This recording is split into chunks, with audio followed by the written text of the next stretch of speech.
Hello, my friends, and welcome to another brand new episode of Discourse and Magic. My name is Jonah Babbins, and in this episode, we sit down with the one and only Ben Earl. Now, if you don't know who this is, he is one of the most requested guests of this podcast, and I'm glad that I got to sit down and chat with him because, oh boy, did he deliver. We talked about loads of different things. We talked about sleight of hand, some of the problems about insular sleight of hand, showing your sleights to magicians and watching you all tell each other that it's good. Talked about art and magic. We talked about giving meaning to your magic, what makes good sleight of hand, coin magic, the problems, the benefits, so much more. This was such a great and in-depth episode. I know I figured out why it is that so many of you love Ben Earl, because he makes you think and he opens your mind a little bit and he changes or really alters what it is that you think you know. So this was a great episode. Ben is incredibly articulate and you're going to love it. Here it is, a wonderful time with the one and only Ben Earl.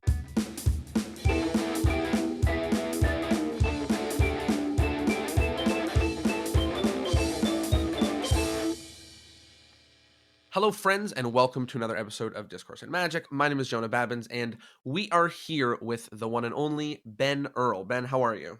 Very good. Thank you very much. Nice to be here. I am super excited to have you on. You are one of the most requested guests on this podcast, and I hope that when we dive in, we find out exactly why, and we get to hear a lot about some of the theories and feelings that you have about the world of magic. So let's start at the very beginning. How did you get into magic?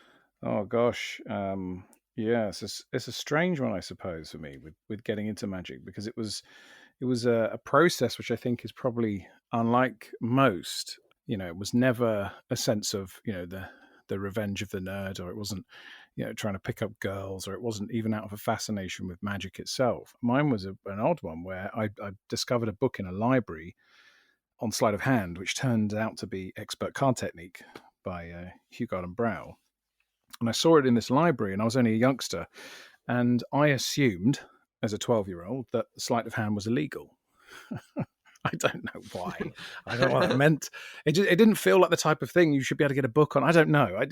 I just thought sleight of hand, that's not right.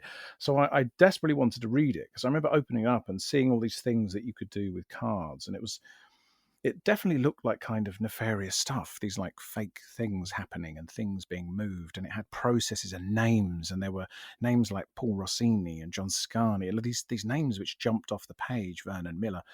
And so though I was aware that I was looking at this kind of subculture, is what it felt like to me. So I stole the book from the library purely because I thought, well, I know, look, I was raised better, but for whatever reason, I assumed that if I took this to the librarian and said, "Can I check this book out, please?" they would say, "Well, of course not. You're 12. This is illegal." And, the mere fact that you're trying to check this book out is somehow going to get you in trouble. So I thought, well, I have to read this thing. So I will I will drop it out of the window. And yeah, so I then even went as far as to, when I got home, I thought, well, what happens if my parents see this book and they think, well, how did you get this? So I basically wrote in the front of it something like 50 pence, which is, it's a British currency. So it was 50p. I circled it with the biro and then put paid, as if I'd paid 50p for this book. So yeah, so I did that. And then I just devoured that book over a period of time. And I had no connection to the world of magic. I didn't connect it in any way to magic. It's kind of bizarre to think of back now. You didn't connect it to magic. Does that mean you were like trying to cheat at games, or you were just fuddling around with? No, with I don't know what I thought. If I'm really honest, I don't really know what I thought. I just knew I was doing these strange things where I could hide cards and move them, and then I could know what someone was thinking. And I slowly started to unpick it and realized I could do effects with them. And then it was such a bizarre thing to think about. And that's what I think one of the reasons now I'm always very keen to think objectively about what a layperson thinks, someone that doesn't understand magic at all. Because I know that going back to a 12-year-old, I'm reading, Expert Card Technique and not understanding it's basically a book on magic tricks and stuff for magicians. So, yeah, and I just basically devoured that. And then it was, I think, I realized when people like David Blaine came on television, and I saw some other programs in the UK like Stuff the White Rabbit and these other things. I saw these things and thought, hang on, I can kind of do those things. Like I recognize elements of that. And so at that time, I kind of started showing effects to friends of mine at school and stuff like that. And then before I knew it, I was just kind of addicted to this world. And I discovered that there was a magic shop in London, and I went up there. And then, before I knew it, I was sucked in. So talk to me about sort of the next steps of the journey and how magic came to play an important role of your life and not be something on the side. Yeah, it's a hard one. I suppose it's the only thing I've ever done, been involved with. I don't really know how else to phrase it. It's the only subject I've ever kind of looked into where I've remained interested. It's the only thing that's kept me, I think, intellectually and creatively stimulated. Even I used to play a lot of sport growing up, and I found sport boring after a while. Here we are, just we chase the ball around. I want the ball. Now I've got the ball. Now you want the ball, and now we're both going Yeah. to try and get the ball, and this goes around and round forever and ever and ever. And it's it's kind of absurd in a way. And I remember thinking, God, there's such Yeah. boundaries on this thing. I can't do anything.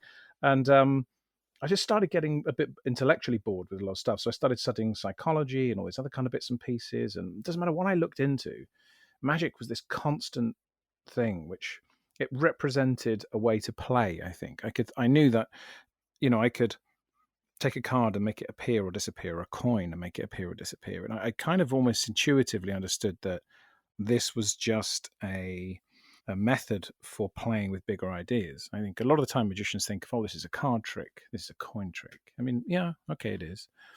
But it's, you're also making something appear or disappear or move, or you're making something quite interesting happen. And sometimes we can be very quick to undervalue what that is. And for whatever reason, it's like there's so many variations that you can do. There's so many Totally. shuffles and cuts and steals, and then psychological ideas and stacks and memory. There's all these different ways that these things can form and come together to create an effect. And from that, you think, well, then I have to learn how to communicate this. Why am I doing this? How am I telling a story with this? Because whatever we do is inherently kind of biographical. I think, it's on some level, I'm communicating something about me by mere virtue of doing it.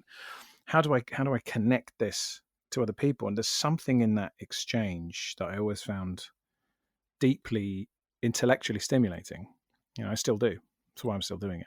To touch on kind of what you said earlier is I often feel both sides of the duality. Like I often feel, wow, these card tricks so silly. And then sometimes I feel like, wow, this is like earth-shattering stuff we're doing here. We're playing with people's realities. We're playing with people's worlds. Or maybe it's just card tricks. You know what I mean? So I definitely feel the impact of both of those feelings. I couldn't agree more. I think that I have someone that I know who is an artist, and he paints. And he could say, well, all I do is I stick this brush into this goop, and then I put this goop onto this canvas, Right, right. and I just move this stick around until in different configurations with different colored goops until this thing emerges. But he is obsessed with it, and we kind of understand that if someone said they're a painter and I love doing this process, I love painting, we kind of understand that someone could be connected to that or have a value from it.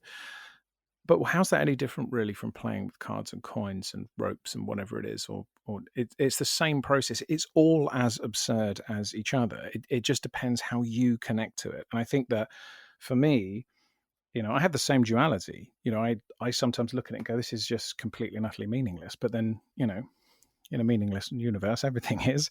So to me, it's the meaning I attribute to it. It's what I bring to it. And I think for me, for whatever reason, this stuff has meaning to me. It doesn't mean that it inherently has meaning, but it has meaning to me. And for whatever reason, I cannot shake that, nor would I want to. And I think that duality is something that exists through everything. It's the same for me as a performer. Sometimes the idea of performing fills me with such cringe-worthy embarrassment. The idea of having to display ego and self and look at me, all this kind of stuff, everything about the idea of performance and showing someone an effect feels like something that I wouldn't want to do in 1,000 years. And then I have the other impulse, and sometimes the idea of performing something and the feeling of doing it makes me feel incredibly proud to be connected to this amazing art form and this amazing tradition. And I switch constantly between those processes. Mm-hmm. And I think it's why I constantly find myself wanting to, sometimes all I want to do is perform. Other times I want to write or teach, create, design.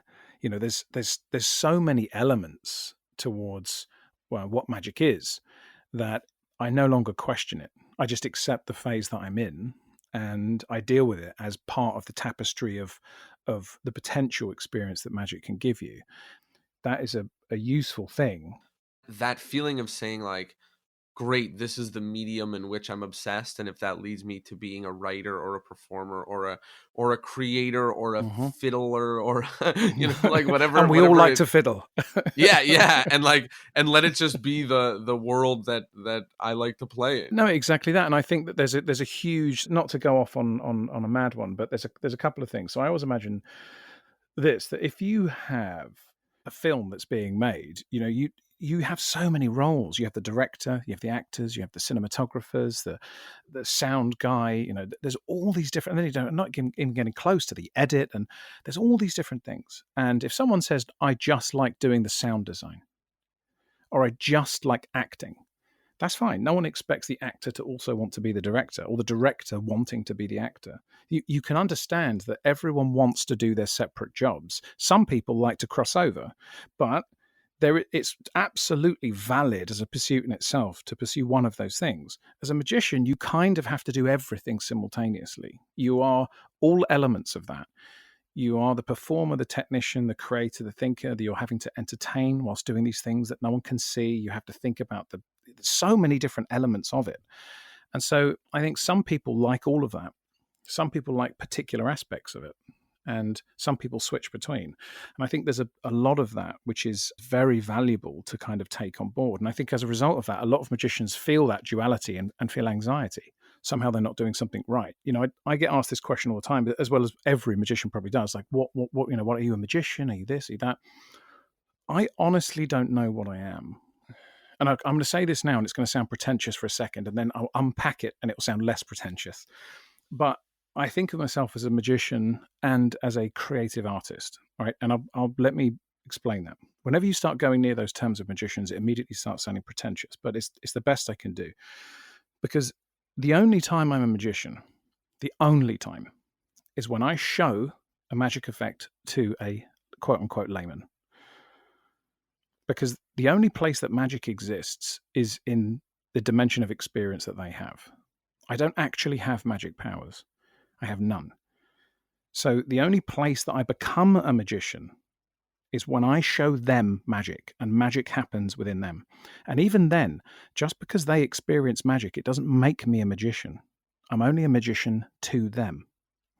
I am still not a magician. I'm still a person that doesn't have any of these powers. 90% of what I do the rest of the time is a load of other stuff that's creating stuff. I'm writing, designing, thinking, practicing, teaching. I'm doing a vast array of other things. Now, yes, it all surrounds and comes back to magic.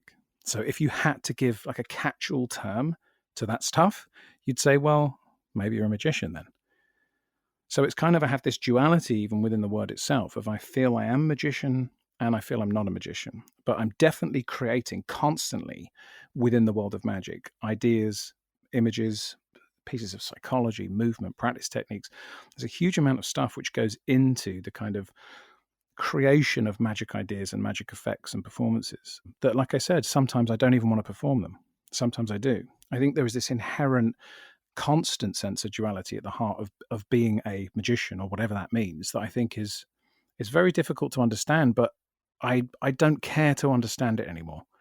For me, I just enjoy the process. I want to look at the whole lot of it and say, yep, you know what? This is fun. I'm really glad that I do this with my life. I totally resonate with what you're saying, and I've recently started thinking about myself as an artist, and it's helped how I feel about how I spend my time. I'm sure. I think that part of what you're saying is kind of feeling okay about how you spend your time, and saying, you know what, I want to write now for this long, or until I finish this project. And then you say, you know what, I want to spend a lot of my time, working out the mechanics of this. And you know what? Hmm. There's a student, and I love working with that student. And like, those are all Hmm. magic, quote unquote, because they live in the world of magic, but we get to kind of be artists. And I've found myself less self-judgmental about how I spend my time, considering myself an artist and not many array of other titles that I could give myself. Yeah, and I think that there's always an inherent problem with the word artist or the term artist, because there is always this idea that you are somehow using that term to appeal to a higher authority, to appeal to this kind of artistic authority that you're trying to attach yourself to, and by means of doing that, there's a kind of a level of pretension in doing that. To me, it's a much more literal thing. Like, I'm just thinking, well, most of my time I'm creating, I'm thinking, I'm practicing, I'm learning, I'm teaching, I'm designing. I'm constantly creating and thinking about that process. And so, an artist, the idea of an artist, not that the in a way the titles and the terminologies don't really matter, but I think what they do is that they sometimes you can have something which just allows you to not think anymore, and it becomes freeing, whereas another title can become reductive or restrictive. And sometimes magician, illusionist, all these kind of titles, I always feel they're very reductive. And for me, the idea of just thinking of myself, I think of myself as a magician, but also as a creative artist. The idea of doing that just means that it opens me up to not really have to think anymore about what that means. I don't care. The term magician applies to me. It does. It also doesn't. Creative artist applies, and I don't really care. It just opens up that process for a bit more freedom of thought, I think. You mentioned earlier about attributing meaning in magic, and how do you attribute meaning to your magic? Is it the stuff you hope they pick up? Is it just the feelings that you put into it? Are you literally trying to hope that they pick up the idea that you're expressing metaphorically, or is magic kind of speaks for itself and the meaning is the experience? It's very difficult um, to speak for anyone else. I can only speak for myself, obviously. But I think that for me, I just constantly move towards things I like and away from things I don't like. When something feels right, I do more of it. And when something feels wrong, I do less of it. Over time, I suddenly discover the things that give me meaning and or bring meaning to me in what I do. And I think that over the years, I mean, you can think very, very, very deeply about what something means to somebody else or what you're communicating. And the problem is you enter a never-ending spiral of subjective interpretation and stuff that you can never really get a definition on. You'll never get it. And it's fine to think about. And it's a good thing to think about as a creative exercise. But I think ultimately the most practical thing you can do is think about really what is driving you to do what you do. And what I love is I love trying to solve a problem and trying to solve a problem in a way that I think is beautiful. Now, it comes down to aesthetics to me, an aesthetic philosophy where I'm trying to kind of make things more efficient. I'm trying to make things have a deeper impact. And I can never truly know how much of those things work, you know? So it's like an architect or someone who has a way of creating a space, and they have an idea in their head about how they want the form to express itself and how they want the buildings and the walls to move. And they might have ideas about what it means for the people that experience them. But it's very, very difficult to truly ever define if any of that works. To me, I just focus on trying to make things as elegant as possible, as take out the most amount of clutter from the process, try and have something that is clean and direct, but at the same time feels very psychologically impactful in the sense that it resonates with exactly the level I want it to. If I want you to think that I've done something with skill, I really want it to come across as skillful. If I want you to think that I've done something by reading some psychological tells, I really want you to feel that. I don't want it to come across as a trick in that sense. Are you hoping that they seek meaning outside of the magic effect itself? Like the example of you reading someone's mind. Like, are they supposed to intuit anything about the world or take in anything metaphorical or whatever? Or are they just supposed to believe that you read their mind? I think I'm smart enough to know that no human being can suspend the laws of physics, the laws of time and space. Magic isn't real, basically, and that's what makes it so fascinating to me. If it was real, it would be a very boring pursuit. You just click your fingers and things happen. So it's precisely because it's not real is the reason why it's so interesting, because we have developed this art form which simulates that. And inherent in everything I do is I assume that an audience knows that. I assume that they know 100% that I cannot read their minds. I cannot make objects appear and disappear by suspending the laws of physics. But yet, I want to absolutely give them the experience as if it has happened. And I hope that an audience interprets it as a performer doing exactly that, which is trying to create that experience as if it was real. It's a very strange knife edge or tightrope to walk, I suppose. It's like watching a movie. We watch a movie and you suspend your disbelief. That everything in that film is designed to make you experience the kind of context of that moment, and so everything goes into it. You know that it's the scene, and there are actors, and they said cut at some point, and they probably shot it several times, but you allow yourself to go in. And so to me, it's the same thing. I kind of commit to it to make it as realistic as possible, but I also have to have a knowing sense of that an audience knows that this isn't real. It's a very strange thing, and I think that my attitudes or my ways of communicating that changes every few years. I adapt and evolve as to how meta it becomes or how knowing it becomes.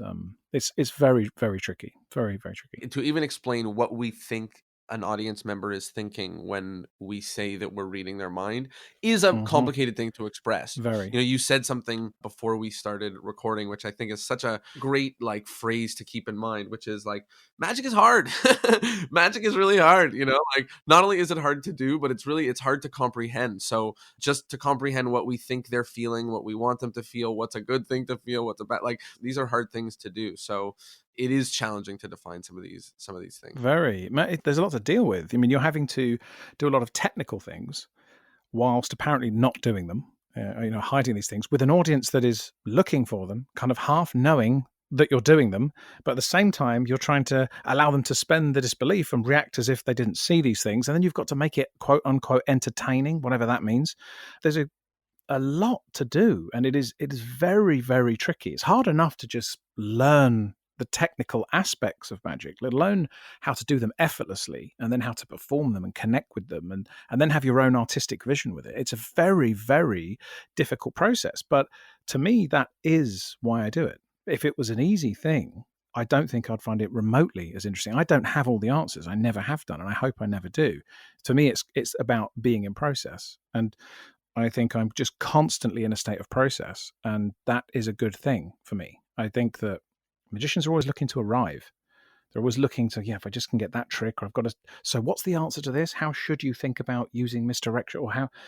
And it's like defining film theory or something. How do you? What's the rules for making a good horror or a good thriller? I mean, I don't know. There are some rules, there are theories, but there's a huge amount that changes. There are people that come along and warp those rules, and there are people that use those rules tongue in cheek, or there's a million different ways to play with the form. And I think ultimately that's why I kind of get the constant stimulation from magic, because yes, on the outside, it's just a card trick. But for me, I feel lucky enough to kind of be able to peer beneath the surface of magic. A lay audience can't. We can go, actually, there's a huge amount of other stuff that goes on under the surface, which is that bit's for us, Yeah, and it's beautiful. It's beautiful to know when you do a trick that they see just the tip of the iceberg, and there's a whole world that they don't know.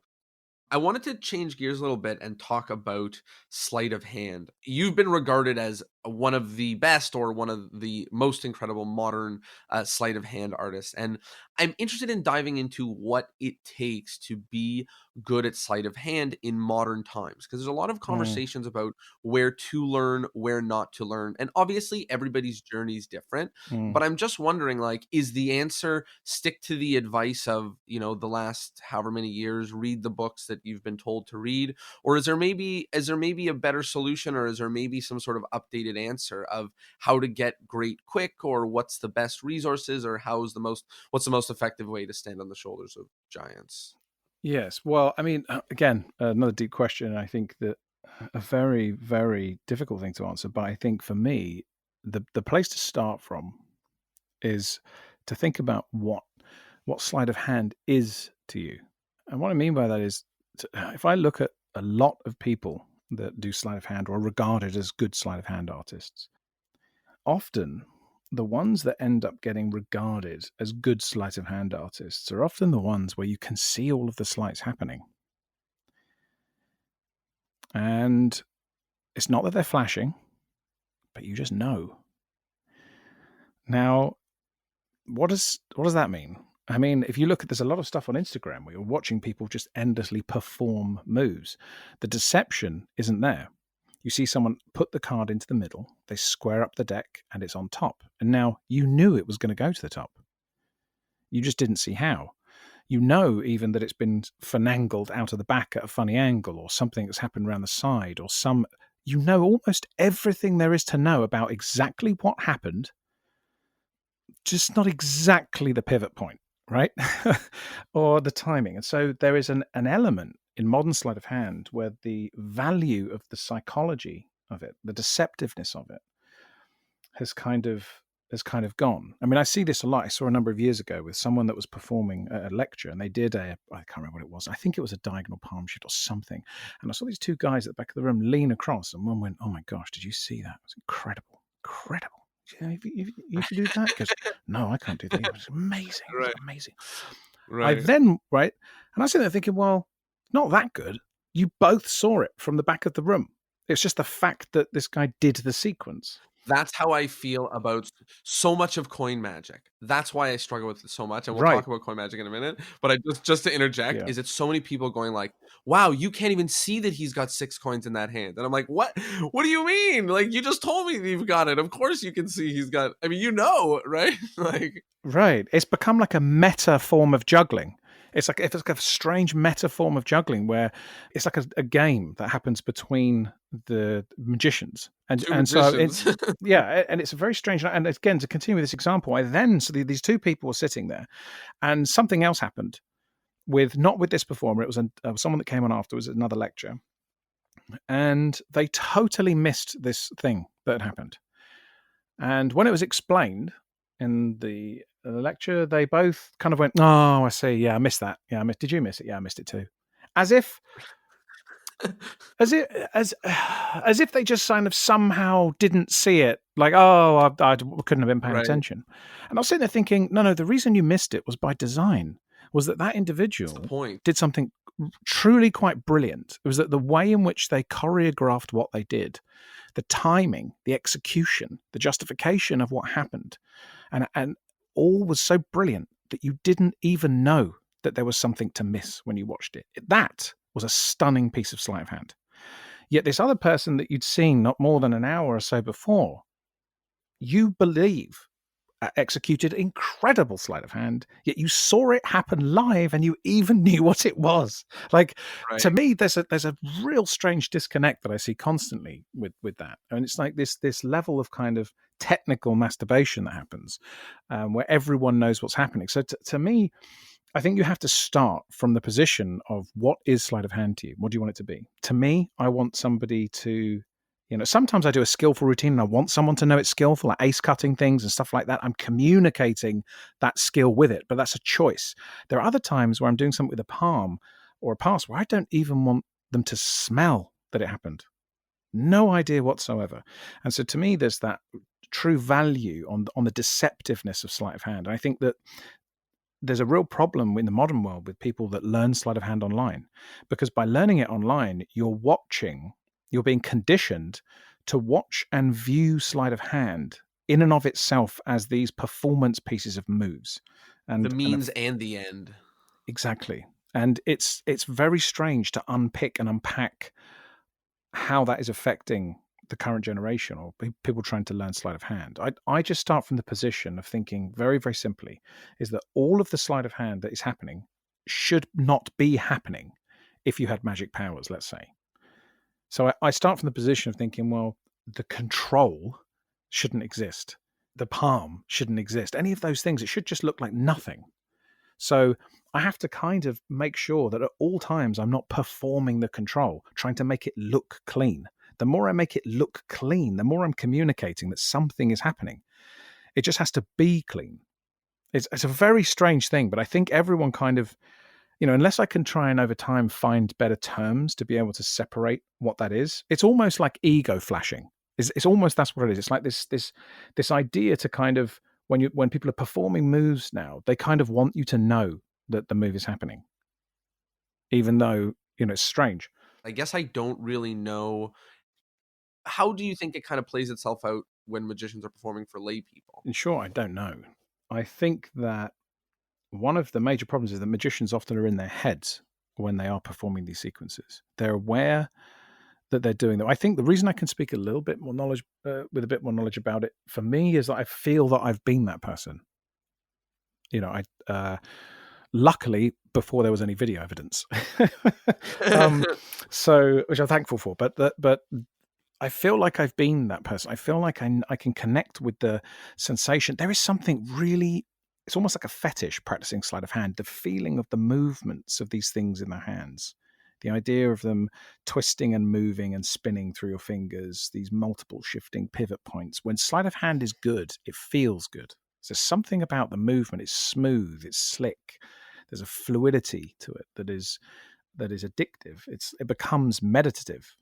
And I think that you have to be able to separate that idea of what sleight of hand is to you, because you are experiencing all of those things. An audience has no idea. They just see you holding a deck of cards. And what they are experiencing, you have to be able to separate those two things. You see it a lot of the time with things like false dealing. I can see someone false dealing from across the room, and it has nothing to do with the size of the brief or the technique they're using. It's everything about their body and their movements is kind of got this state of, I am doing something impressive right now. And they forget that all an audience is seeing is they're seeing you do the most boring thing on the planet, which is deal cards.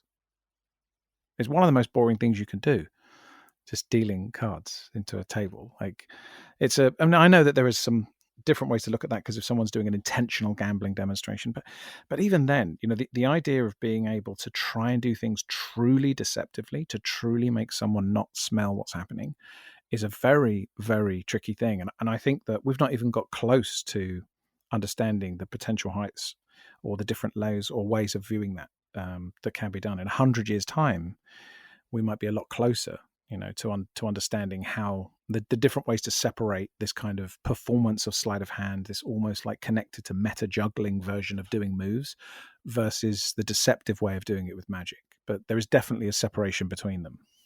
I fully agree, and I think it is a really fine line. It's really challenging as to say, like, how am I dealing this card? Because I can't hide the moment so that people don't remember that I dealt the card so clearly, but I don't want to accentuate it because I'm not trying to shove my sleight of hand in their face. So, like we mentioned, it is complicated. Magic is hard. Yeah, magic is hard, exactly. There's been a trend to focus more on the way that the magic feels versus the minute mechanics of the technique. And I know that you focus a lot on the difference of how something feels versus what is actually going on. So can you talk a little bit about being aware of how things feel and kind of understanding when you're doing sleights, how to know how something feels? Well, I think it's about economy of motion and efficiency. Once you have a technique that is fluid, it's like looking at an amazing golf swing. Once a technique is efficient and all the parts are working smoothly, there's a grace to it, which feels like it's void of tension. It becomes effortless. It truly feels effortless. It feels like Mhm. it's almost becoming automatic. And I think once that feeling is there, you start to go, okay, there is something really valuable about this. However, it doesn't necessarily mean that it's deceptive. What it means is the particular set of movements that are happening are now efficient. Whether that's actually the most deceptive procedure or if that technique actually is useful is a slightly separate question. So, for example, I've spent my time, over the years learning many false riffle shuffle type techniques. I've invented quite a few myself as well, and they're a nice thing to play with. They really communicate the fact the cards are mixed. But sometimes with those techniques, there's a trade-off you make as well, which is that the audience now definitely has a memory of you handling them in a way that with an overhand shuffle, you can get around that. An overhand shuffle can look so casual and so boring that they don't really even remember you handling the cards. It just looks like nothing. So I think you have to have a look at the movements that we like doing. We like to think, oh, but a riffle shuffle, really makes the deck look like it's being shuffled. And yeah, it does, absolutely. But it also makes a sound. It also, people might go back and go, oh yeah, I remember him handling the cards. Maybe he did something then. It has a trade-off. Whereas what are you going for? And also, only we know that like an overhand shuffle doesn't really do as good of a job as a riffle shuffle. Exactly. Yeah, and also, by the way, for an overhand shuffle, if you do an overhand shuffle, that conforms to what they know of a shuffle. That action, they just look at and think, shuffle. They don't think the cards aren't being shuffled because what they're looking at looks like they're being shuffled. It looks like exactly what they expect. So when they see that action, not only do they think shuffle and see shuffle, it's so boring to them that they even know they could do it, that nothing stands out about it. So they just accept the deck is shuffled. And in fact, more than that, it's quite likely that if you put the deck down and put it in the hands of a spectator, they might even forget you touching those cards. So now we're looking at the realm of playing with magic and deception and psychology. And yet I'm capable of doing this technically more difficult thing. But yet I'm choosing to do this much more simple thing because I believe it's better for communicating the thing I want to communicate. Right? So now if I was doing a gambling routine where, let's imagine I was talking about some form of complicated riffle culling, tracking madness, and I wanted to communicate that, maybe the using a false riffle shuffle in that context would create an aesthetic or an idea or a memory that you wanted them to remember. So to me, it's not just a question about what's better or worse. And magicians have this sense of this move is better than this move. This approach is better than this approach. But I don't look at it as a linear thing. I just look at all moves have a different communication. They all have their own inherent psychological advantage and disadvantage or trade-offs. And I think that is a very important thing to look at because everyone's just trying to do the harder moves. And they're not thinking truly about what the actual psychological value of them is and if they should be doing them at all or if they need to do them. Do you need to do a diagonal palm shift by putting a card in the middle of the deck and immediately doing a diagonal palm shift where it just basically to an audience looks like it's in the middle somewhere? Or do you put it on top of the deck, do a couple of double undercuts, and in the process then just palm the bottom card? Now, not only do they not see the fact that you have it in the hand, but now it looks like the deck is mixed. Now, we know that a double undercut from the top and a bottom palm is a far simpler process. But maybe the communication of it is different. Maybe you've also got better angles. There's less chance of flashing. I think you have to take your ego and your sense of your knowledge of technical stuff out and really start objectively looking at the process from the position of a layman. The answer of looking at things like layman is oftentimes the answer to many of our magic questions, but the challenge of how is, I think, one of the sticking points. So just to ask sort of a similar question, a little bit of a different way, but what makes good sleight of hand? And is it just about being selective and obsessed with aesthetics and simplification, or is there some other way to view it where we're not just kind of like saying, oh, I think this is the best, like it fooled me, or something to that nature? I think to me, it's about the choices that someone makes. That's how I always look at who's great. I mean, anyone to me, if you put them in a room long enough and practice moves, can execute moves really well at some point. Not everyone. We can all think of someone that if they had 100 lifetimes would never be able to execute certain moves. But the fact of the matter is, if you practice long and hard enough, that's not a hard thing to execute that move well. I mean, there's only a certain number of places your hands can be. There's only a certain number of pivot points. Once you have the right information, that's fine. What's harder for me is to choose two things: whether or not to use that move in the first place, and when. So it's the timing of the move is more interesting to me, and what move you have chosen and why. It's the choreography, it's the context, and it's everything that isn't there. It's all the things that you didn't put there. because there's a thousand other choices you could have potentially made. And so it's what remains should, for me, be the right choice, not just because you can do that move very well. You see it a lot with someone that does a particular move well, and so it's in every single routine. You think, well, maybe, but Maybe it's not the best thing, right? right. So I'm always interested in the choices. Like, why did you do this move followed by that, and what did that give you? What options did that open up? Did it make it more practical? Did it make it more surefire? And is that more important in that particular routine than this particular routine? It's very tricky, but it's the construction of it for me, which is what separates the great sleight of hand artists from the good or the okay ones. I can see 100 people execute a great move, but watching someone put together an effect where I watch it and you just think, wow, the fact that you put those particular moves together, that one followed by that one, that was beautiful. The choice was beautiful, and that's more impressive to me. There's often a beautiful poetry to the efficiency of actions or the pairing of things that have never been put together before. Absolutely, and it can come down to the smallest thing. It can come down to the way in which a card was selected or not selected, or the way it was replaced or not replaced, outside of even the control being used, or just because they execute that move really well. Like, just how did you cause your audience to interact with the objects that you have at that moment, and why? It's complicated, but I think it's a lifetime. It's like speaking to a musician or a filmmaker or anyone. Like, I think these are things that we learn over time, and there'll be people listening to this that talking want to talk about performance, and so these are things you can only learn in performance, and you have to work it all out. And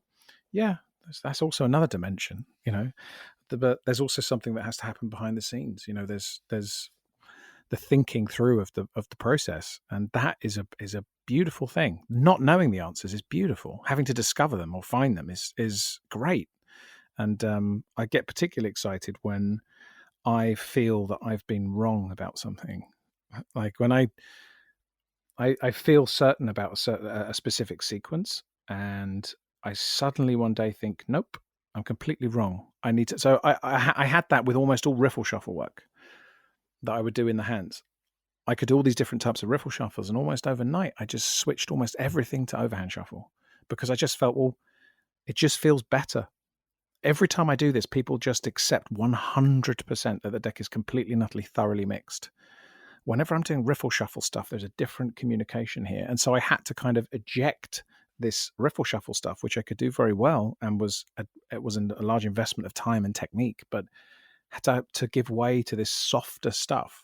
And that was a very interesting process for me. It's telling of the journey, and I think, like, we were talking earlier about what it means to be an artist, and I think you work for many years on something, and then one moment you decide that it's just not how you feel anymore. And also, you said it earlier when we were talking about presenting like mental effects, and you have one sort of lens where you perform it, and then you do it for a certain number of years, and you're kind of like, I want to approach this with a different wink and a nod and a different tongue in cheek, or more seriously, or whatever.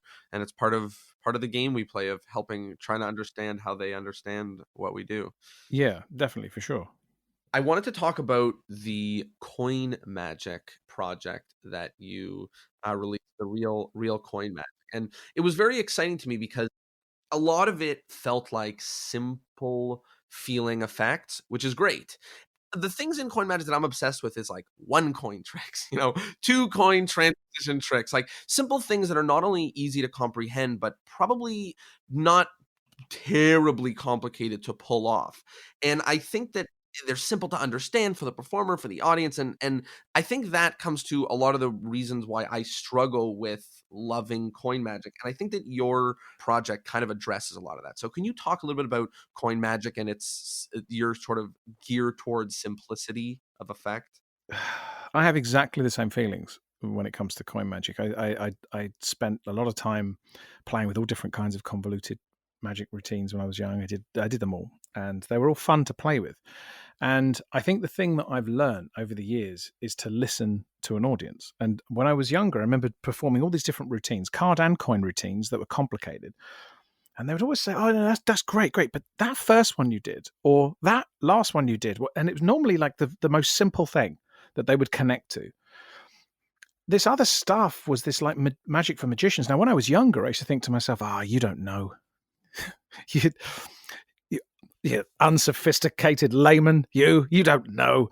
And the reality is that they were just, it's like watching a movie that's too complicated.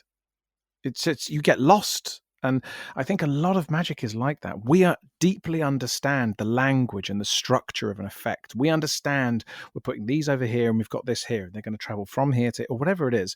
We have a framework of understanding to hang our knowledge on. And we deeply get it.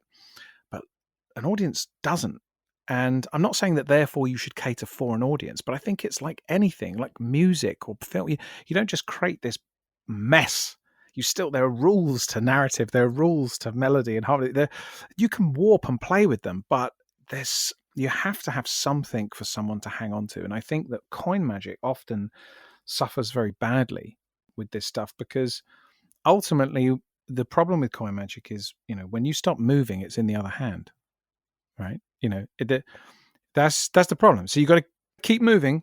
You've got to keep going, because if you stop, it's over there. Wherever you say it is, it isn't. Right? That's pretty much it. The whole time. And it all becomes about the magic exists within the physicality of the coin itself. So it becomes about the coin. And with card magic has all this process where, someone could take a card, they can think of them, they can go back, they can move, and a coin can hide within all these other things. They can shuffle them. Whereas with coin magic, it becomes much more restrictive. And so I think that it demands that you think even more carefully about choreography and timing and what you're doing and what someone's seeing. So, I basically restricted myself very much, or limited myself. I remember watching an interview with Marcel Marceau once, and he was talking about the fact that, as a mime, he had extreme limitation. And he said that, limitation was a form of liberation, in the sense by limiting himself, it forced him to explore the areas that were available to him. He only had mime, so he had to really maximize his costume. He had to really maximize the space that he had when he was working. He had to maximize lighting or maximize music, because he had to get as much out of those things as he possibly could, because he was working with such limited things as just his hands and his body movements. And I remember thinking about that and thinking, well, it's quite profoundly useful and interesting to me. And so I started thinking about coin magic in the same way. I started thinking, well, I don't like a lot of coin magic. And so why don't I think about limiting myself very much? I'm just going to work with a coin. That's it. Now, as soon as that happens, you immediately are left with very few things that you can do. It can appear or disappear. It can move, right? It can do whatever.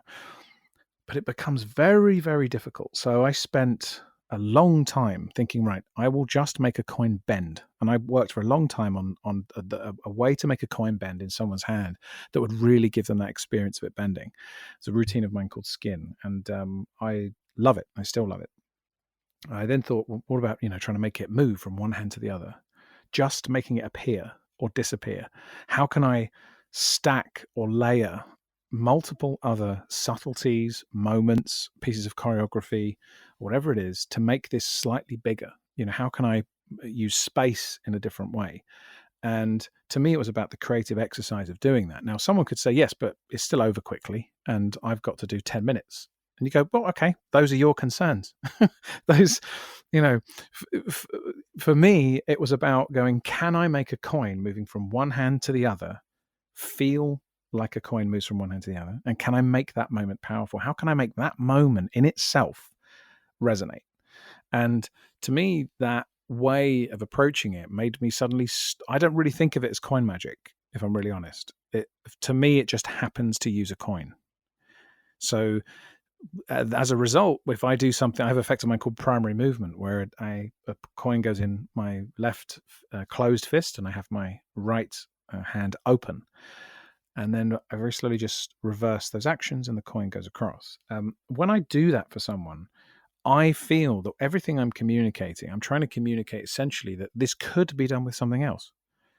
This, if I happen to be holding a lighter or a credit card or anything, this would work. And we know as magicians, yeah, but hang on, it couldn't, because the techniques are entirely different. But why is that the case for a lay audience? If they're watching, all you're showing is you've put something in your hand and then it's magically gone across.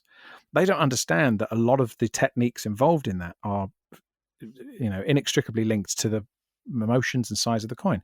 So I often start thinking about it in that way. I start thinking about that. And so therefore it starts affecting the presentations that I use or the way in which I talk about it. I end up not talking about coins or about anything else. I try and connect it to something that feels like it's going beyond.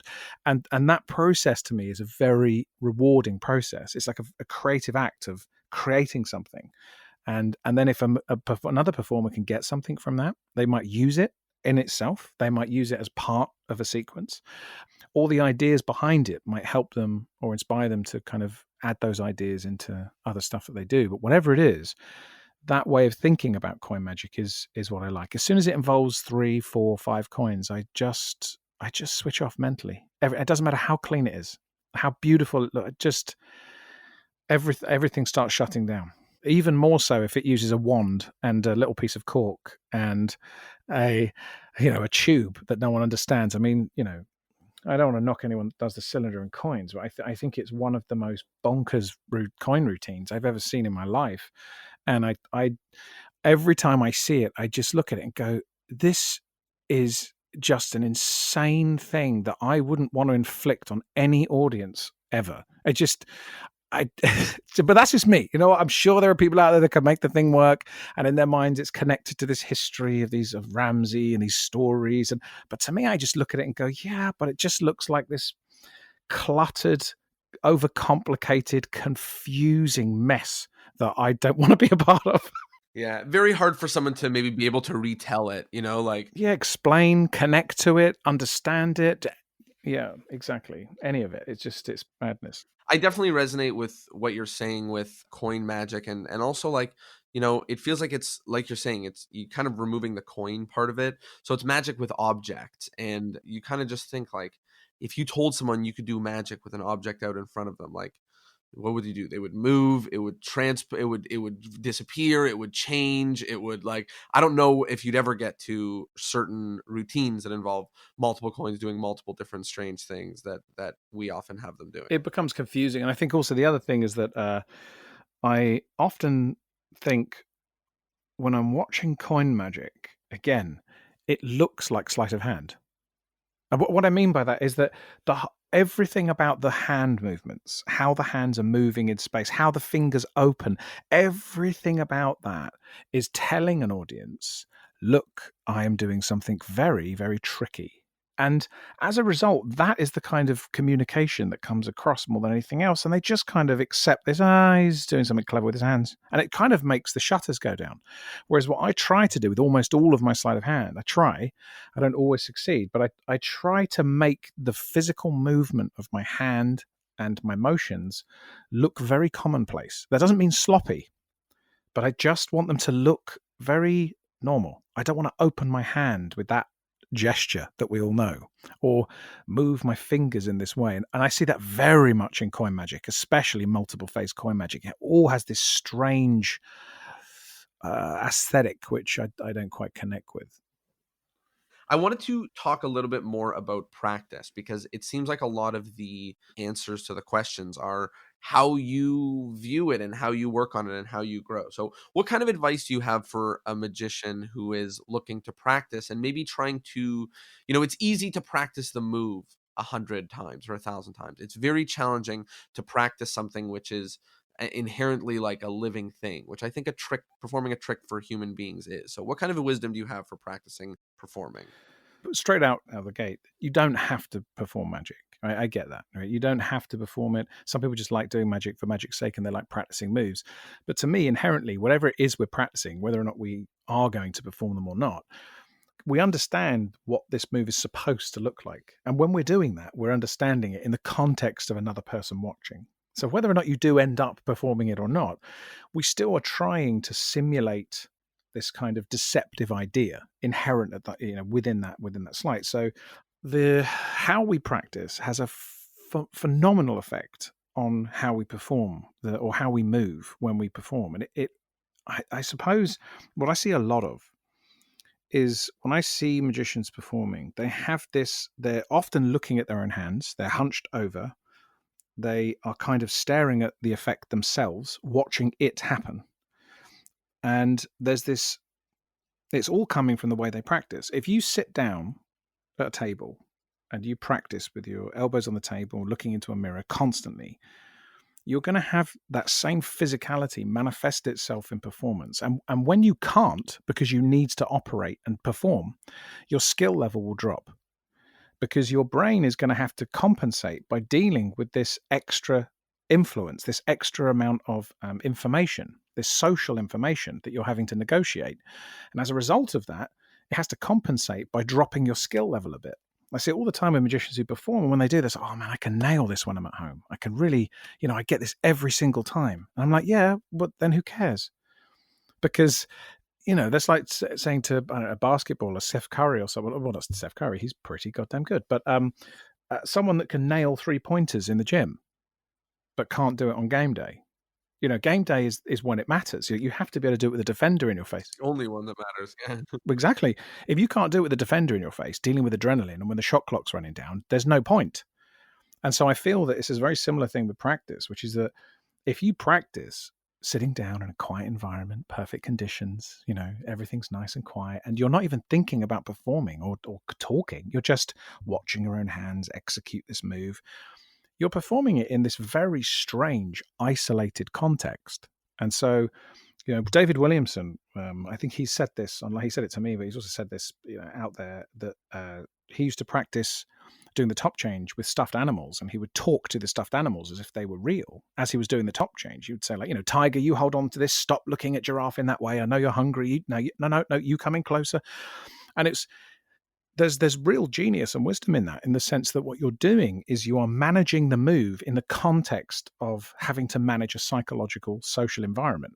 And it's huge. It's huge. So part of how you practice, I think you have to think about how it's going to manifest itself in performance, or when you eventually show someone.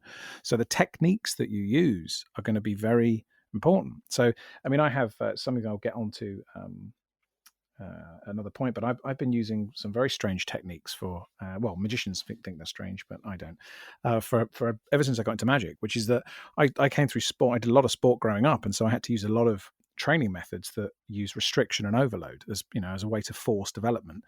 It's very quite standard. It's like running with rocks on your back if you're a runner, or there's all kinds of methods. Dribbling with 2 basketballs if you're a basketballer. You never play a game with 2 basketballs. So I have lots of things where I use a ball to something I do called pinning, where I will pin certain parts of my arm to my body, and I have to execute the move, because then it forces me to have to compensate for having that restriction. I'll do the same on the other side in different positions. I do it with my arms out in front of me and the back. And what it means is that once you can get used to executing that move, you're no longer restricted to have to execute that move in a very specific body posture. So now I can just execute that move, which means when I now start concentrating on talking to someone, I allow that move to just happen wherever it wants to. I don't have to now force them into a particular pattern of movement. You could do the same with the ball on the floor. It's things called rolling, where you actually tap the ball as you're executing the moves. There's also things with balance, using footwork. There's tons of things. And these are just things that I started doing over the years, because I thought, well, hang on, if I want to execute a pass or a palm, I don't exactly know the moment or the timing. I know roughly where it should be, but I don't exactly know. And it has to live in this performance. And so I'm going to have to alter my actions slightly. And so to do that, I need to be able to compensate for that. And so why wouldn't I train or practice in a way that allows me to be more capable? So I think that there's a lot, and I've been talking about this and teaching elements of this over the years. And I've also been talking about it in a new publication I have called The Shift, where I have a chapter in there called The Art of Practice, where I'll be talking about these things.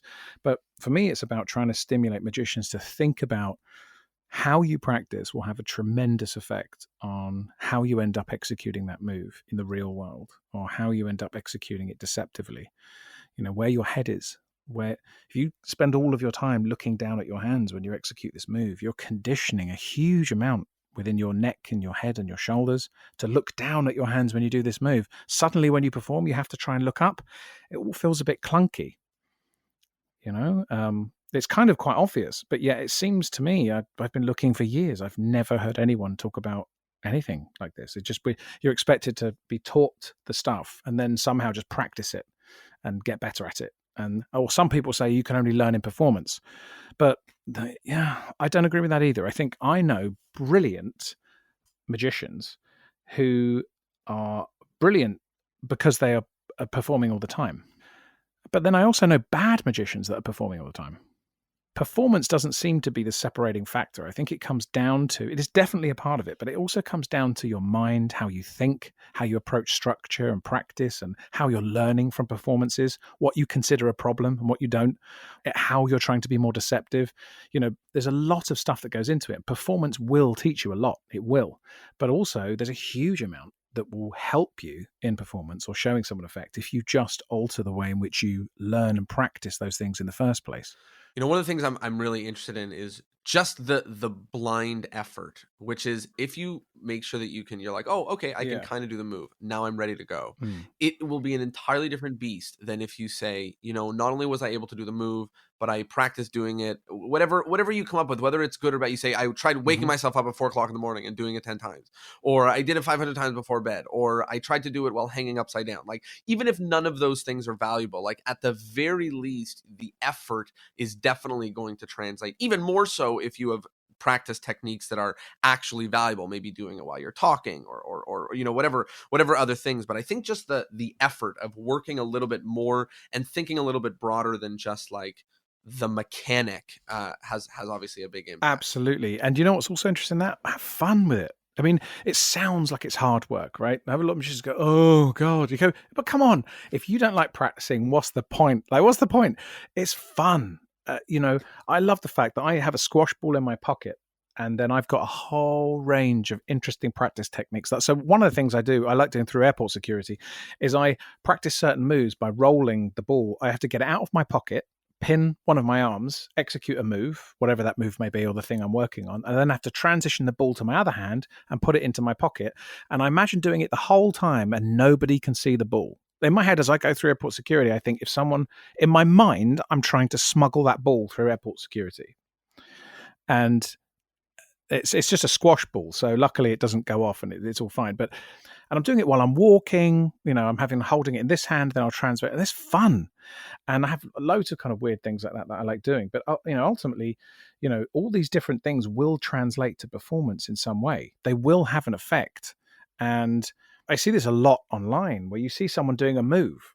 And the problem is I look at it and think, well, first of all, we're probably seeing take 7 or take 17, right, of a particular move, which we can only see from this particular angle. And on top of that, you probably have practiced the move 20 or 30 or 40 times in a row before it was shot. Now, you imagine doing a pass and you just sit down, you get this pass in flow, right? Now, your pass will look different at the end of, say, 20 or 30 passes in a row, as it will do if you haven't done a pass for 6 hours and then you immediately have to do one. So, to me, I don't care about how good a move might look of mine if I do it 80 times in a row, get it looking silky smooth, and then shoot it from an angle. All it has there is it's about social currency. Then it's about trade. Then it has and there's nothing wrong with that. If that's what you want to do, that's fine. I cast no value judgment on it, but it's a very different thing. It's an entirely different process. To me, I'm interested in how good my pass is, not just looks, but deceptive-wise, if I haven't done one for hours and I have to immediately execute it. And so I have to think about, okay, so how do I practice that? That is far more valuable, but that's hard to show off, isn't it? That's a hard thing to show off to other performers. But to me, it's like I love the art and craft of magic so much. I love the deceptive element that I in my head, I want to be a true ninja. I agree. I think that's what we're training for, right? Like that's what we're training for. I had an example, like I was doing magic or something, and somebody said to me, they're like, could you do this with my cards? And they pulled out this like gross 1,000,000-year-old rubber band bridge sized thing. And I look at them and I said, yeah, give them over. Like this is what I trained my whole life for. Yeah, like exactly. I've been preparing for this my whole life. Like, yes, this is it. This is my moment. Exactly. But I often feel that way in many situations in magic where someone's like, oh, can you do a trick with this like sugar packet? I'm like, yes, like that's my job. Like, of course I can. But I think like that is to reflect that that what we're not trying to do is figure out how to do the move in the perfect situation. It's how to do the move in any situation, right? Like, or in whatever situation. Yeah, and it's like, look, I mean, there's a big difference between, the idea of responding to someone having a question, like it's the equivalent of like a comedian responding to a heckler, right? So it's like that could be one of the biggest laughs in a show. Absolutely, it can, but it wouldn't. There's still a show going on. There's still a thing that's happening. But that comedian has the ability to do that. They are trained to do that. They have that thing. And to me, it's like I always have a thing that I want to try and do, or a show, or it might have a story you're trying to communicate with. Whatever the thing is that you're doing, that's fine. But deep underneath it all, I want to be an actual like ninja, an actual magic wizard, like have the abilities to be able to kind of instantly respond. And whenever I find myself in a situation where I don't have it, or I find myself lacking, or I mess up, then those things have happened so many times I can't even remember how many of them there. When those things happen, I'm like, damn, I got to get better at that. Or how do I train in a Right? When way? you know you have the tools, but you just aren't ready or aren't really Yeah, or I didn't prepared. think quick enough, or I didn't, my brain was out of gear, or there's a lot of stuff like that. And I think that's one of the reasons I find magic so fascinating, is that it's this beautiful process. I'm amazed every day when you walk around the world and you see people, and I think they don't know how to vanish a coin. Yeah. And I'm like, fools, what are you doing with your I lives? know. Like, you know, it's insane. But Like they don't know any of this stuff. but if they all knew, then we wouldn't have a job. So it would be different. So I wanted to talk about just a few last things before we get to the wrap up area, and I wanted to talk about kind of the search and the journey for a magician. This podcast started primarily on the shoulders of the frustration that just buying and learning new magic was not the answer. And it was saying, maybe the answer is by digging deeper and not wider. And maybe in my collection of X number of books and Y number of tricks, like a show exists in there, and so does a walking repertoire. And like I just have to learn. Like I got it all, but I got to focus on the second part of the learning. And I think that it was a big lesson for myself in the endless search for more magic in terms of more things to learn. But I still feel that I'm on an endless journey of learning more things, and I never feel like the magic that I have or that I do is sufficient. And even though I've made a serious effort to not buy things on whims of them being exciting magic, new or old, I still find myself on that search and on that kind of quest to learn more, gain more, be better, have all the things, whatever. So, can you touch a little bit on that quest? I know that's something that you've thought, and spoken a lot about. Yeah, I mean, it's a really good question. And I think, I don't think there'll be many listeners at all that don't resonate with that idea.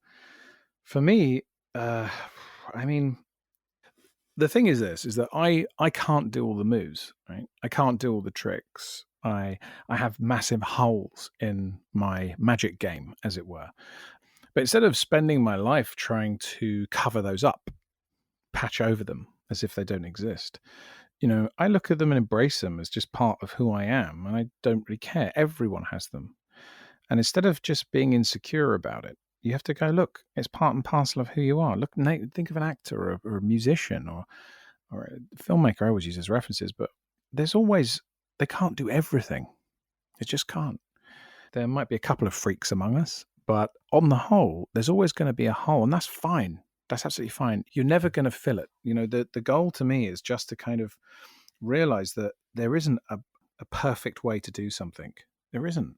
I think a lot of performers feel very anxious most of the time. They're told in magic it must be done this way, or this is you must entertain, or this is what's good magic, this is bad magic, or yeah, there's a lot of people saying that stuff. Whatever, man. Just it's a hard process to kind of find the right journey. And you have an industry in general, the magic industry, which is set up to make you a better consumer of magic products, not a better magician. And it's designed to make you consume. And I get it; it's a small industry, people have to survive. But magic is bloody difficult. Magic is really hard, and you have to. I would want to enjoy the process, and in order to do that, you just got to embrace the fact that, hey, man, I do this really well, and God, I can't wait to start looking at that stuff and see if I can do that well. And now let's go down this route, and just kind of accept what it is. I don't even know. I kind of feel like I'm kind of giving some non-answer to the process, but I'm very careful about Well, I not think the trying answer is that to. it's okay. Like, I think the answer is that, like, Yeah, yeah, dig deep, keep learning, and like be aware about being a consumer. But being a consumer and being a lifelong learner might be different things, and subtly different, but different things. yeah, and I think that the idea of trying to better yourself is a great thing. The idea of trying to improve what you do, that's a brilliant thing. But there are lots of ways to do that. Thinking is one. Performing more is another. Not performing is another. Teaching or writing is one. It's one of the reasons I love teaching and writing, is because they teach me more about the stuff I love. If you take a very, very simple idea, a really simple idea, and you have to learn it, that's one. Be able to perform it, that's another. Now you try and write about it in a way that makes sense. There are things that you go, oh, of course, I never realized I have to communicate that has to happen before this sequence, or the left hand has to be further forward. Oh, yeah, I suppose that is what's happening. And you sometimes learn things about moves through writing them alone, then teach it to someone. All these different elements teach you things about magic in a way that is really interesting to me. And so to me, part of the search for me is just to understand things at a deeper level. I just want to understand stuff more. I feel like there's so much I don't understand. And I'm just on a constant search for it. And I try to detach ego from it. I try to detach any sense of being an authority or sounding like I am. I don't know. I think like there's an instinct when you, like on a podcast like this, you're asking me questions and I'm answering them. There's a kind of an instinct for me to kind of give all the answers. But I think the reality is, as a human being, it's part of the process is just to experience naivety and not know, and play and discover. It's just trying to do it in a way where maybe you can feel happy in the process. And I think that instead of feeling anxiety, to try and do it in a way where you can be comfortable with what you're doing. There's so many people that are kind of unhappy, and as a result they kind of become posers, or they kind of project a certain way of being. And the fact of the matter is that they're just as insecure as anyone else. And it's and all it does is actually create a fracturing amongst the community itself. If everyone just realized that, you're all just on a journey, you're all just on a path, you're all trying to learn. Some people are better than others, some people are more capable than others, some people are lucky than others, but we're all involved in this process, and it's a tricky one. It really makes me resonate with the point that we keep returning to, which is that magic is hard. And sometimes there are things that we can all learn from. Sometimes there are universal truths or universal things that we could establish. And, ideas like the bigger movement hides the smaller movement. That is by and large almost essential, almost a universal rule, almost a fact. So, but then you can break that down even further by breaking it down in terms of what is actually happening in terms of attention and perception. What's going on a psychological level. I like to try to get close to truths, whatever that means, if I can. And so I'm constantly trying to unpick. And I think one of the major things for me is to try and constantly put my mind in a different place to everyone else's. So we're talking about kind of the magic market, wanting to make you consumers, that's fine. But I feel like everyone is looking at the same releases at the same time. They're looking at the same things, having the same discussions. And I try to not look at stuff. So I've had magicians in the past, why don't you go on here or go on this for, or why don't you comment on these things? And the reason is because it's nothing to do with the individuals. It's not because I think I'm better than anyone. It's not because I don't like people. It's purely because I don't want the influence. A lot of the time I want to be in control of my own influence. And the fact that a particular shop has decided to release a particular product by a person that week, I don't care how good it is. Like, I just don't want to be looking at it. For me, it's like, if it's that good and it's that brilliant and something that might down the road influence me or help me, maybe it will come to me. It will find its way. But in the meantime, I want to try and put my brain or my mind in a different space to everyone else. So whenever there's a new book that's come out, I can guarantee you I'm the last person that's read it. I'll read that book probably 2 years later when I try and read the book when I think no one's reading it. So like I'll pick books that I try and read that I think, what book is nobody reading right now? No one is probably sitting down and reading, say, I don't know, John Scarn's Book of Card Tricks, maybe, let's say, or whatever it is, or Arthur Buckley Card Control. Right now, no one is sitting down and looking at the dry trick section of Arthur Buckley Card Control. So I'll have a look at that. And so sometimes I try and put my brain in spaces where I think no one else is. And I think that hopefully by doing that, it means that I can be a bit more objective about the things that I'm doing and a bit more objective about the things that I see other people doing. Otherwise, if I'm lost up in the hype of everything else and I'm having the same discussions as everyone else, I somehow feel that that's probably not going to be healthy for me. Now, it happens all the time when I'm somewhere and someone says something to me, they'll say, so-and-so thing. And I say, no. And I think I'm insane because I think, well, how can you not know what that is? Everyone knows what that is. And I think, I'm sorry, I just don't. And yes, I've got access to the internet. I don't live in a hut in the woods, but I just try to remove it, and that's what's been very difficult about kind of social media and Facebook and other bits and pieces where, it's kind of on some level I need to interact and do certain things, but on other levels I have to try and limit the level of interaction. I love all the magicians, and if, like people know, if you come and bump into me at a convention or a lecture or anything, I'll give you all the time in the world. I'll help you as much as I can, and I hold nothing back. But the rest of the time, I've got a lot of time where I want to be in control of my own influences. I want to think about an effect that I want to look at, and then I want to think about how I would approach doing it. I say this a lot of the time is, how can you know your own thoughts if you spend your time filling it with the thoughts of others? You need to have gaps. And so I'll often take a big period of time where I think, right, for the next 3 months, I am looking at absolutely nothing of anyone else's work, nothing. I'm just going to just think for myself, and I'm going to see what I can play with. And if in that period, I might come up with some ideas that are great, but I'll come up with a load of crap as well, definitely. But in that process, I might discover something interesting. And if I want to then do further investigation, I can, but at least I've now got a body of work to start from. Whereas if you out of the gate go straight to this person's work for argument's sake, an oil and water routine, if I wanted to play with that, I would immediately start thinking, how do I approach it? I'm not going to look at anyone else's work. I'm not going to think about any methods. I'm just going to try and create what I want. And I'm going to try and go as far as I can.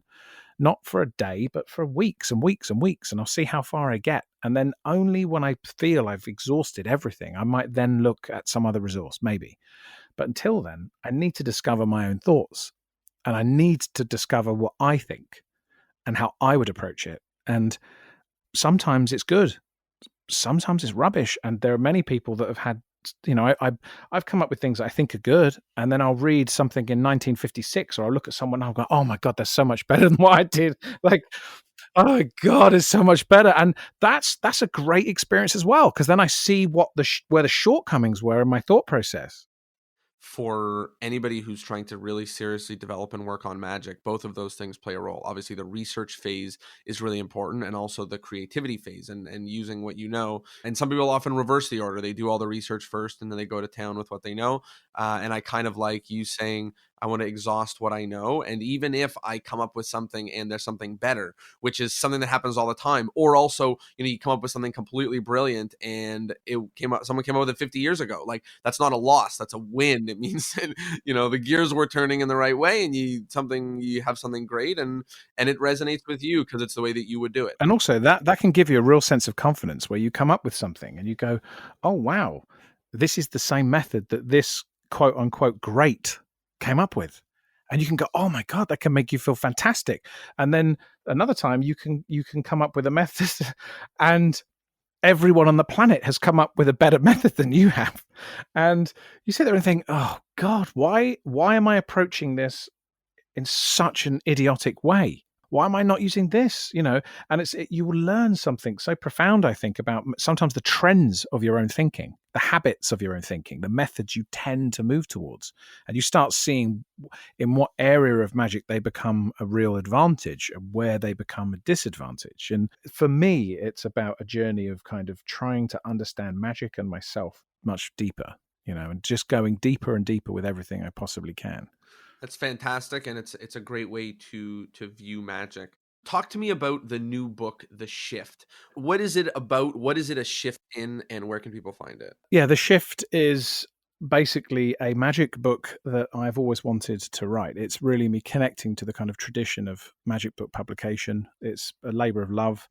It's something which embodies my entire philosophy really about magic, but also design and psychology and practice and everything. And it's taken a tremendous amount of work to kind of put it together. But the way in which it's structured is that it talks about effects, technique, and theory, and everything kind of falls into those categories. We start with effects, which is the highest level, the most kind of superficial element, the bit you see, the veneer, and we break down effects in there, which again are born out of a lot of work in the real world. They've all come out of practically applied stuff, designed where the methods and the thinking behind them is just as, if not more important than the techniques or the things that are going on, but it's the thinking behind why this effect is taking place that is more important. So I spend a lot of time trying to communicate that stuff.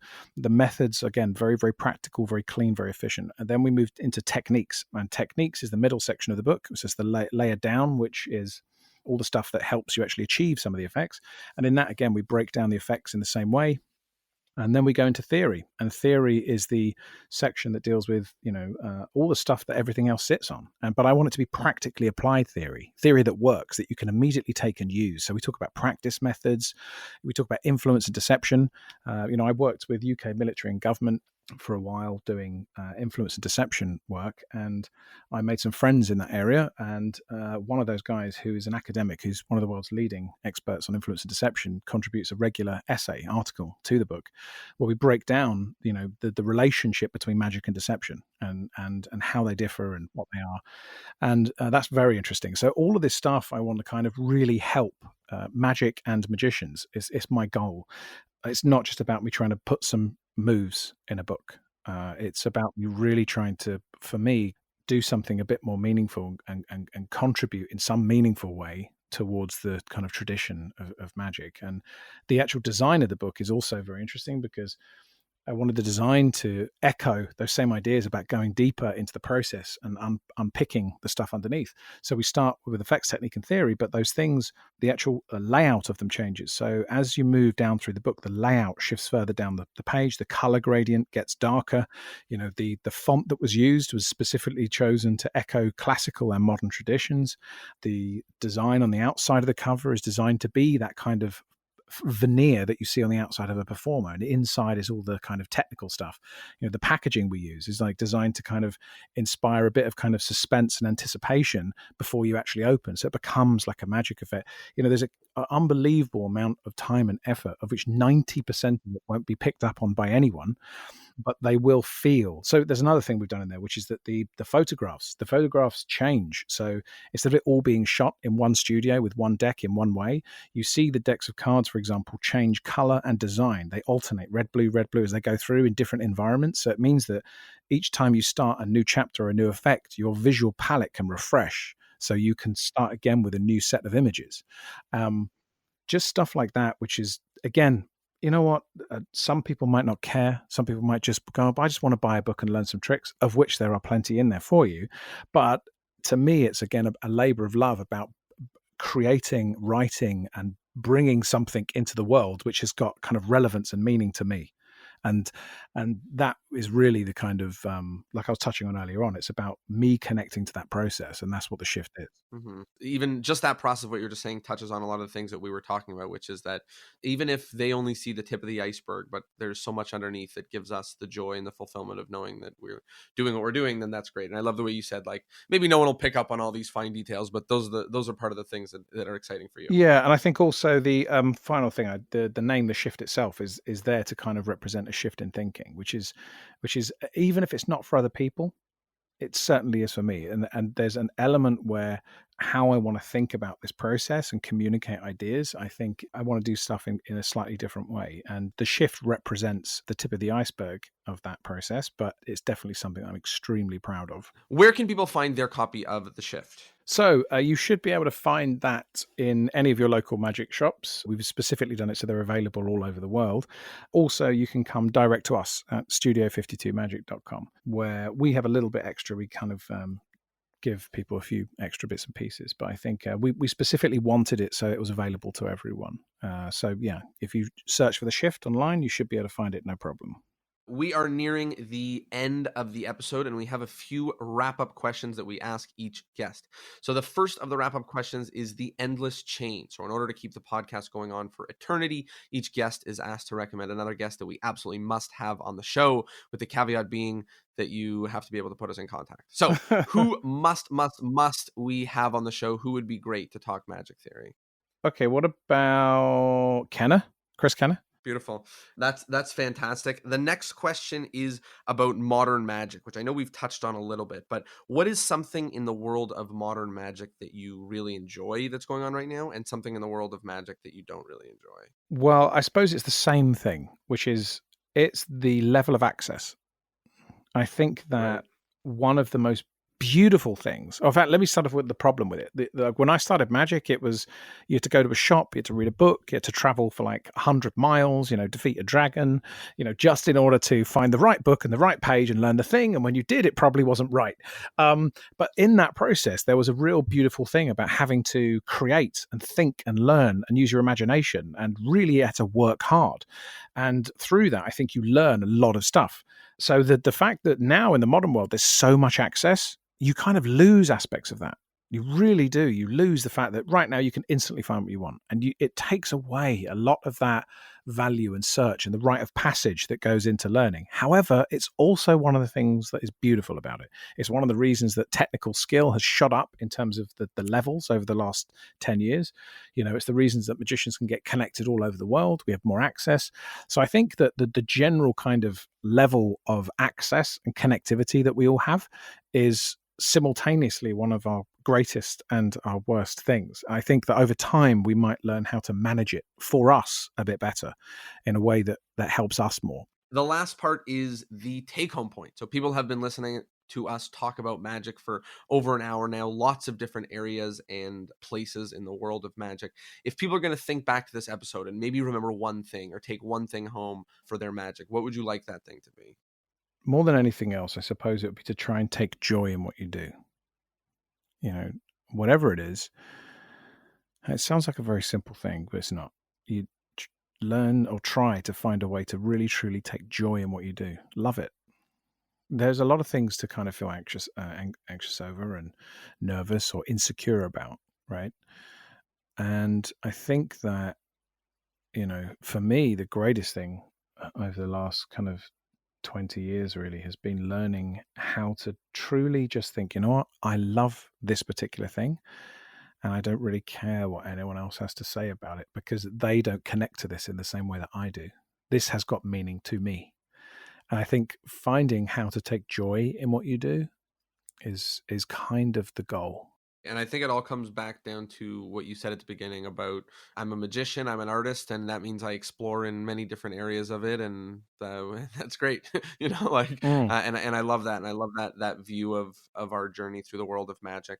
And with that, we come to the end. Ben, thank you so much for this amazing episode. Totally packed with knowledge and a lot of great useful things for our listeners to take home and implement in their magic. So thank you for all this wisdom and for joining us. Thank you very much for having me. It's been a real pleasure. Really have enjoyed it. Thank you. Thank you. And of course, a big thank you to everybody at home who joined us for another episode, learned a little bit more, and hopefully is going to put some stuff into action. And as always, I will see you all next Thursday. Peace.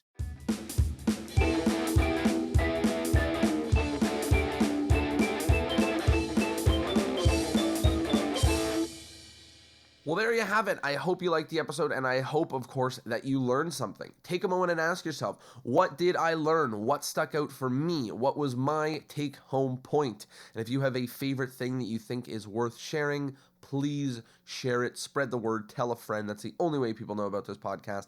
Thank you so much for being here, and I'll see you next Thursday.